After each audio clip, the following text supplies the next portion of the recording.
திருப்பூர் ஸ்ரீ வீரராகவ பெருமாள் கோயிலில் வைகுண்ட ஏகாதசி நாளில் பக்தர்களுக்கு பிரசாதம் வழங்க ஏதுவாக ஸ்ரீவாரி டிரஸ்ட் சார்பில் 1,08,000 லட்டு தயாரிக்கும் பணி காமாட்சியம்மன் திருமண மண்டபத்தில் துவங்கியது.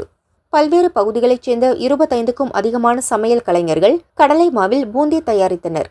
சர்க்கரை பாகு தயாரித்து பூந்தியை நனைய விட்டனர். நெய்யில் பொரித்த முந்திரி, திராட்சை மற்றும் ஏலக்காய், நெய் ஆகியவை கலந்து லட்டு உருட்டும் பணி விறுவிறுப்பாக நடந்தது.